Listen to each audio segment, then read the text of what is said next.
Now, since January, we've been following, I have to say at times, great envy, the journey of a local couple who've been travelling the world. Chris Smith and Suzanne Walker are spending 2017 visiting 12 cities in a once-in-a-lifetime travel adventure that spans more than 35,000 miles. They've done it all whilst continuing their full-time jobs. Now, bosses at Mattioli Woods allow them to work their normal contracted hours via the internet from far-off places like Kuala Lumpur, Phnom Penh, Bogota. And in fact, we'll be talking to somebody from Mattioli Woods in a second. First, so they're 8 months in. Where in the world are they now? They're not quite so far away as they have been. Chris and Suzy, hi. Hi, Ben. Morning, Ben. Suzy, where are you, first of all, then? We're currently in Belgrade in Serbia. What's it like? It's been really great. It's one of the cities I didn't really have any preconceptions before I came here, but it's really surprised me. I've enjoyed the month here a lot. Chris, one of the things about this incredible trip of yours is that you're getting to see things, in real technicolor, aren't you? And are there things, though, that unite all these cities that are similar? Oh, great question. We were sitting having dinner last night trying to work out which one was our favourite, to be honest. And I mean, Belgrade, like I say, it's been a bit of a surprise. I've been to Serbia once before, actually for a music festival many years ago. But it was nice to come back to Belgrade and see the city. They've all got very similarities, but they've all got differences. And I found it really hard to kind of work out what was my favourite. One thing that's really going for Belgrade has been the weather. When we arrived here, it was 40 degrees sunshine. So that's been good. And what about Suzy? What about things like the food? I mean, you've every month you're having fundamentally different food. Is that easy to get used to? It's actually been great fun. Sort of one of the things that I think the whole group has really enjoyed in each city is finding out what those local foods are. We're all going out and trying them. And even like the drinks as well. There's always normally a local food or a local drink, and it's been great fun sort of experimenting each month. I mean, it's kind of day one when we get here. The first thing everyone looks for is recommendations on the nearest restaurants to the workspace, or where can we go at night, and it's constantly everyone going out there everywhere. Have you come across a food that surprised you how much you like it? Oh, good question. Nothing's jumping out of my head. I think Belgrade, this has been a really good month for food. We've had quite a bit of like Lebanese influence like food, and it's been really nice. Probably more pizza than we should do. There's pizza places everywhere in Belgrade. Yeah, so look, how's it going with work? We'll talk to your work in a second or two, but how's the technology and stuff all holding up? Yeah, really well. This has actually been the best month we've had for internet. Not that anywhere's been a real problem, but the download speed here is amazing. So yeah, it's like I say, it's a little bit different when you're not in your office back home, but we can just pick up the headset and call anybody there as you would if you were in a different room in the Leicester office. So yeah, it's all working really well.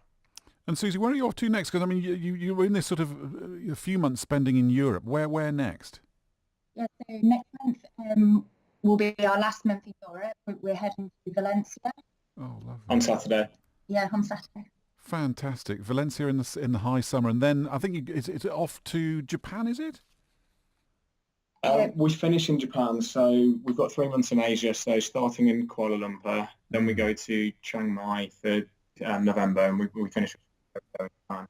Oh well, listen, guys, the best of luck. Continuing to enjoy every minute. I can't believe we're 8 months in. I know. It's incredible, isn't it? We should have got you to send us postcards. We should have done that at the beginning. Chris and Suzy, thank you so much. We'll speak to you when you're in Valencia. Thank you. Thanks, speak soon. Good to see you. Thank you. Well, George Houston is the Senior Technical and Development Manager for Mattioli Woods, based in Leicester, of course, and joins us now. George, how's it working for you?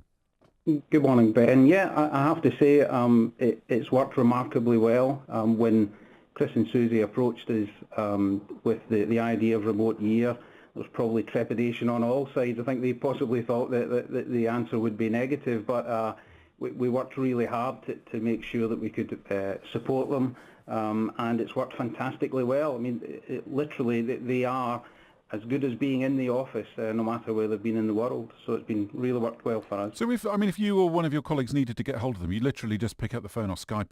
That Skype line we just had to them was a bit flaky, but you can get in touch with them just as you could as if they were the other side of the office. So half an hour ago, I was on the phone to Suzy, and I just phoned her normal extension in Leicester, and she was there.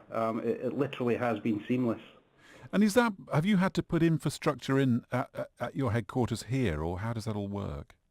So essentially, we worked hard with the IT department to make sure that the connectivity that Chris and Suzy would have when they're abroad was stable and secure, and that's been relatively easily put in place. It was really important to understand from the remote year perspective the infrastructure that they would be working with, and we've built secure systems around the connectivity that they've had, and as Chris said, there really hasn't been that many problems in terms of connectivity at all.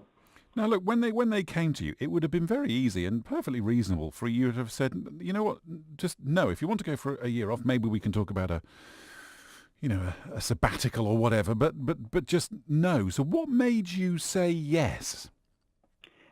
Well, the first thing, I guess, the first reaction is that even a thing that you can go abroad and work whilst you're there? But what said yes? Well, I guess you look to the individuals themselves. Suzy joined us on her 21st birthday, and Chris has been with us for over 10 years. They're part of the Mattioli Woods family, and they're very valued members of the team. And they've got all the qualities that you would want in staff who have very responsible jobs, and we knew that they would be committed and to making it work. I personally thought they were very brave, but it's really their own personal qualities that have made it work for us, and we've supported them as best we can to a good effect. And I suppose just sort of on a broader thing, I get the idea of investing in valued members of staff and stuff, sort of as a given in a sense, but also the fact that your IT department have had to get their thinking caps on, you've had to maybe look at some systems, maybe there's a benefit for the company having to think about these things that they don't normally, about security and resilience and that kind of thing. Well, security is certainly one of the key elements of our IT infrastructure and our business as a whole, and that's absolutely something that we're always on top of. Essentially, the learning we've had is the group now has 10 offices in the UK, and essentially Suzy and Chris have been an additional office for this year, and it's just taken remote working to that extreme. And we've had lots of learning from it, and it will definitely help us to improve in the future. So have you booked on the next year's one? If only I were 20 years younger, Ben. That might well be a consideration. George, thanks so much for coming on the programme, and thanks for saying yes, apart from anything else, because we've loved getting to know them over the last 8 months. No, they're an absolute credit to the company and to themselves. We're delighted to support them.